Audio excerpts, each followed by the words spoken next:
Bon, moi qui suis les guerres et la propagande de guerre et la désinformation depuis 20 ans, tout ce que je viens d'entendre, là, ça en fait partie. Et je voudrais rappeler cette phrase du Premier ministre britannique Lloyd George.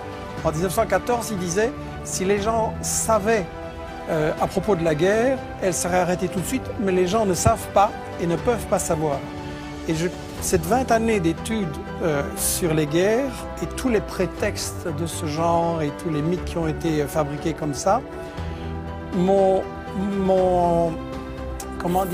amené à penser qu'il est très important que les gens qui nous regardent et qui nous écoutent réfléchissent que dans chaque guerre, on applique ce que j'ai intitulé les principes de la propagande de guerre. On ne peut pas évidemment dire qu'on fait la guerre pour le pétrole, pour le gaz, pour le fric, etc. Donc il faut travailler l'opinion publique, premièrement en cachant les intérêts. Et je m'excuse, la question de la Syrie, c'est très simple. Il y a du pétrole, il y a du gaz, il y a des gazoducs, il y a des projets énormes en dessous de la Méditerranée qui intéressent Israël, tiens. Et quand on voit que Total et le Qatar, maintenant en Libye, se partagent le gaz, ben, il ne faut pas faire un dessin. Le deuxième grand principe de la propagande de guerre, c'est de cacher l'histoire. Et la France se pose en donneuse de... Enfin, la France d'en haut se pose en donneuse de leçons. Il ne faudrait quand même pas oublier que le colonialisme français a bombardé les Syriens en 1945 pour les empêcher d'acquérir leur indépendance, a pratiqué et organisé la division de la Syrie, notamment sur des bases religieuses, et puis que toute l'histoire de la Syrie, depuis qu'elle a résisté à Israël, ça a été le travail des États-Unis et d'Israël pour affaiblir et briser la Syrie. Et Roland Dumas disait il n'y a pas longtemps qu'il y a 2 ans, on lui avait dit à Londres, on prépare quelque chose contre la Syrie, est-ce que tu veux en faire partie? Il avait dit non, 2 ans avant les manifestations. Le troisième grand principe de la propagande de guerre, c'est qu'il faut absolument, quand on a décidé d'attaquer pour le pétrole, le gaz ou le fric, il faut absolument diaboliser l'adversaire. Et donc là, on a droit à toute une série d'histoires. Et celui qui dit, moi je sais, qui dit ici, je sais tout ce qui se passe en Syrie, je n'ai aucune certitude, pour moi c'est un charlatan.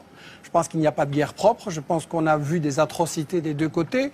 Et je pense que quand on se réclame de la justice, dire avant toute enquête, je sais qu'il va falloir faire quelque chose et je sais qui est coupable, c'est pas sérieux. Un tribunal qui jugerait comme ça ne serait pas accepté. Sur la question des armes chimiques, c'est évidemment intolérable. Je voudrais juste poser la question à ceux qui connaissent bien les États-Unis. Quel est le pays dans l'histoire qui a le plus utilisé des armes chimiques, biologiques et bactériologiques? Sinon les États-Unis, avec 250 kilos d'armes chimiques balancées sur le Vietnam et maintenant encore des bébés qui naissent comme des monstres. Et dans toute une série d'autres pays. Donc si Obama trouve que les armes chimiques c'est intolérable, il ne doit pas aller très loin pour punir les coupables. Le quatrième grand principe de la propagande de guerre, c'est qu'il faut toujours se présenter comme défendant les victimes. On fait toujours des guerres soi-disant humanitaires. Mais là, la mèche a été vendue hier ou avant-hier, je ne sais plus, par Bernard Kouchner, qui est un pro-interventionniste, et qui a dit devant une télé française, bien sûr que le but c'est de renverser Bachar el-Assad, mais il faut un habillage diplomatique. Ça veut dire qu'on n'est pas là pour défendre les Syriens, parce qu'en réalité c'est une guerre qui a été provoquée par les États-Unis et leurs alliés dès le départ, comme Roland Dumas l'a dit. On n'est pas là pour protéger les victimes et pour les empêcher. Au contraire, on veut qu'il y en ait plus pour avoir un prétexte d'intervenir. Et je tiens à rectifier les mensonges qui ont été dits. Le gouvernement syrien est parfaitement d'accord de négocier. Et ce sont les États-Unis, la France et le Qatar qui ont dit non, on ne négocie pas, on veut gagner militairement sur le terrain. C'est-à-dire que Bachar el-Assad a dit qu'il voulait bien négocier. Oui, tout à fait. Et le cinquième et dernier principe de la propagande de guerre, très brièvement, c'est qu'il faut monopoliser le débat et empêcher les opinions adverses. Et donc, on a dans les médias français un alignement sur cette propagande que vous avez montrée là au début. Et quand M. Hérault s'amène en disant j'ai la preuve sur les armes chimiques et qui commence par répéter dans son discours pendant des minutes et des minutes tout ce que tout le monde sait et que personne ne nie, et puis qu'à la fin il dit les services secrets m'ont dit que c'est Bachar, il n'y a aucun journaliste pour dire oui mais les preuves un peu sérieuses s'il vous plaît.